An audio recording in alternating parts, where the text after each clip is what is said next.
시간에 우리는 거룩에 대하여 말씀을 나누었습니다. 그리고 오늘 말씀의 주제는 형제 사랑입니다.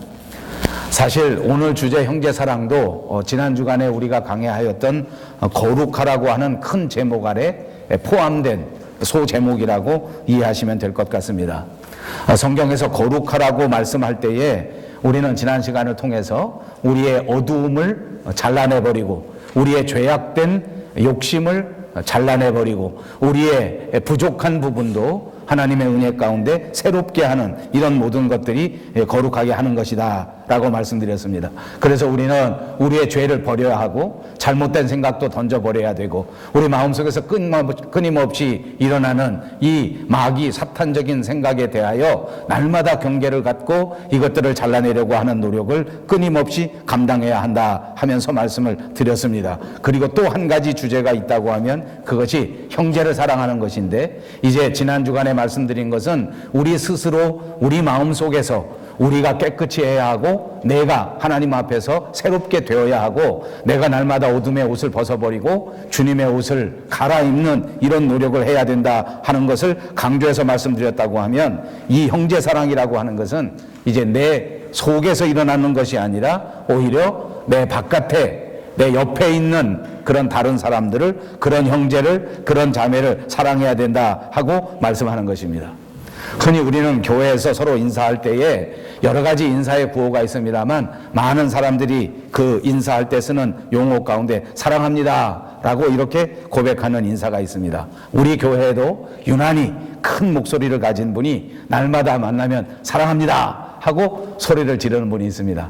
지난 주간에도 제가 식당에서 보니까 이 집사님이 여지없이 나타나서 우리 김은삼 목사님한테 사랑합니다 하고 소리를 지르니까 우리 김은삼 목사님 얼굴이 빨개집니다. 이상합니다. 수상합니다. 우리가 큰 소리로 사랑합니다. 가뜩이나 목소리가 큰 집사님이 아무나 보면 사랑합니다 하게 되면 나타나는 현상이 있습니다. 누구든지 이 말을 듣고 그냥 아무렇지도 않게 받아들이기보다는 조금 당황하게 되는 것입니다. 모든 사람들이 인사할 때 이렇게 인사하면 아마 좀 어색합니다. 사실은 우리가 이 집사님이 왜 우리를 보고 사랑합니다 라고 하는지, 그리고 누구나 만나면 다 사랑합니다 라고 인사하는 것을 모르는 사람은 하나도 없습니다. 다 그 뜻을 알고 그것을 이해하는데 막상 그런 인사를 받고 나면 좀 어색하단 말입니다. 여자분들은 여자분들이라서 어색합니다. 내 남편이 따로 있는데 남의 남편이 나보고 소리를 지르고 사랑합니다 하니까 이걸 맞장을 칠 수도 없고 모른 척할 수도 없고 하니까 좀 어색하지 않습니까? 또 한국에 살 때는 그런 거 잘 몰랐는데 이 나라에 이사 와서 보니까 동성 간에도 서로 이런 일들이 야릇하게 많이 있어서 남자분이 남자에게 대해서 사랑합니다 라고 인사를 해도 좀 당황하게 되는 것이 사실입니다. 그러나 오늘 제가 말씀드리려고 하는 것은 조금 어색하고 조금 당황되는 그런 면이 없지 않아 있지만, 그럼에도 불구하고 우리 교회 안에서 그렇게 인사해야 한다라고 말씀드리고 싶습니다. 이렇게 인사하면서 이렇게 서로 사랑을 고백하고, 이렇게 인사하면서 서로 간에 형제된 것을 확인하고, 이렇게 인사하면서 서로 더 큰 사랑을 세워가야 하는 것이 저와 여러분 그리스도인들이 감당해야 될 가장 중요한 거룩함, 바로 형제 사랑이기 때문에 그렇게 해야 된다 그 말입니다. 그리스도인의 모습이 바로 이런 모습입니다. 모범적인 그리스도인들은 더더욱 그런 모습이 되어야 합니다. 우리는 사랑해야 합니다. 그리고 지금보다도 훨씬 더 많이 사랑해야 될 줄로 믿습니다. 옆에 있는 분들과 인사합니다. 성경대로 믿고 성경대로 실천합시다. 네, 오늘 성경이 주시는 말씀대로 실천합니다. 옆에 있는 분들과 다시 인사합니다. 사랑합니다. 또 어색하지요? 또 이상하지요? 이럴 때를 대비해서 될 수 있으면 남편과 아내가 같이 앉으십시오. 네, 따로 앉아서 서로 남의 남자 보고 남의 여자를 쳐다보면서 사랑합니다 하는 것보다는 가까운 분들끼리 옆에 앉아 있는 것이 훨씬 더 좋을 것 같습니다. 우리가 강의하는 이 데살로니가 전서 그리고 데살로니가 후서에는 이 데살로니가 교회 교인들을 향해서 칭찬하는 말씀들이 정말 많습니다. 우리가 이미 강의하였지만 이 데살로니가 전서 1장 3절에는 너희 믿음의 역사와 사랑의 수고, 그리고 우리 주 예수 그리스도에 대한 소망을 가지고 있는 것을 잘 안다. 그리고 그 소망 때문에 끊임없이 인내한 것에 대하여 크게 칭찬해 주었습니다. 1장 7절에도 보면 너희 교회가 모든 믿는 사람들에게 본이 되었다라고 칭찬해 주신 말씀도 있습니다. 이어서 8절에서는 너희 믿음의 소문이 각처에 퍼졌으므로 이렇게 칭찬합니다. 다시 말하면 이 교회가 좋은 소문을 온 동네에 퍼뜨리고 있었다. 그러니까 이 본문을 통하여 칭찬해 주기를 여러분들은 좋은 소문을 퍼뜨리는 사람들입니다. 이렇게 칭찬해 준 것 아닙니까? 저는 이런 칭찬이 저와 여러분들에게도 꼭 이루어지시기를 다시 한번 주님의 이름으로 축복합니다. 여러분 때문에 좋은 소문이 나고 여러분들은 이 밴쿠버 인근 각처에서 저 먼 동네까지 좋은 소문을 많이 퍼뜨릴 수 있는, 각처에 하나님의 소문을 퍼뜨릴 수 있는 교회가 꼭 되시기를 바랍니다. 2장 13절에도 너희가 하나님의 말씀을 받을 때에 사람의 말로 받지 아니하고 하나님의 말씀으로 받았다. 정말 결정적인 칭찬입니다. 설교를 들을 때에 설교가 목사의 말로 받아들인 것이 아니라 하나님이 주시는 하나님의 말씀을 받아들였다는 것입니다. 그래서 이 교회를 목회하는 사도 바울은 이 교회를 칭찬할 때에 너희가 바로 우리의 영광이요 너희가 바로 나의 기쁨이다 라고 칭찬했던 것입니다. 얼마나 놀라운 일입니까? 목회자에게 영광이 되고 목회자에게 기쁨이 되는 교회, 교회에게 영광이 되고 교회에게 기쁨이 되는 목회자, 저와 여러분이 되어야 될 모습, 그리고 우리의 목표가 아니겠습니까? 꼭 그렇게 되시기를 바랍니다. 또 한 번 인사합니다. 꼭 그렇게 되십시오. 그렇습니다. 교회를 대하여 칭찬할 때에 이렇게 믿음이 아름답다, 믿음이 영광스럽다, 그리고 사랑이 많다, 그리고 그 사랑이 정말 아름답다, 그리고 너희 교회가 모범적으로 온 동네에 소문을 내고 있다, 이 모든 칭찬 너무너무 감사한데 오늘 본문 9절에 보니까 또 다시 칭찬합니다. 더 크게 칭찬합니다. 형제 사랑에 관하여는 너희에게 쓸 것이 없음은 너희들 자신이 하나님의 가르침을 받아 서로 사랑함이라.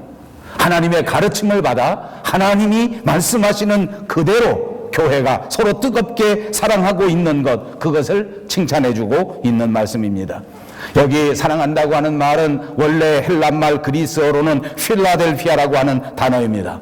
이 필라델피아라고 하는 단어는 형제간에 피를 나눈 사람들끼리 서로 뜨겁게 사랑하는 그것을 가르쳐주는 단어입니다. 그러니까 보통 사랑보다 더 끈끈한 사랑, 그리고 끊을래야 끊을 수 없는 우애와 같은 사랑을 가르칠 때에 필라델피아라고 하는데, 이 필라델피아라고 하는 단어를 사용해서 그렇게 사랑하고 있다라고 칭찬해 준 것입니다. 왜 그렇게 칭찬했을까요? 이 교인들이, 데살로니가 교회 교인들이 서로 사랑하는 것이 마치 피를 나눈 형제와 같이 그렇게 뜨겁게 서로 사랑하고 있었기 때문에 칭찬해 준 것입니다. 그렇습니다. 저와 여러분은 하나님의 교회의 일원이 되었습니다. 그러면 우리는 그리스도 안에서 그리스도의 피를 함께 나눈 형제가 된 것입니다. 주님이 마지막 만찬 때에 포도주를 우리에게 주시면서 말씀하실 때 받아 마시라, 이것은 내가 너희를 위하여 죄의 사함을 얻게 하려고 주는 나의 피, 언약의 피라고 말씀해 주시지 않았습니까? 그 성찬의 잔을 받아 마신 저와 여러분은 이제 그리스도의 십자가의 피로 하나된 형제가 된 줄로 믿습니다. 이제 우리는 서로 필라델피아의 사랑을 나누어야 할 사람들이 되었다는 말입니다. 이제 우리는 더 뜨겁게 이 형제의 사랑을 나누고 이것을 증명해야 되는 책임이 있다고 하는 사실을 잊지 마시기를 바랍니다. 안타깝게도 많은 사람들이 이것을 증명하지 않습니다. 증명하지 못합니다. 우리들 가운데 그리스도의 피로 하나 되고 형제가 되었다는 이 엄연한 사실을 나타내지 못한단 말입니다.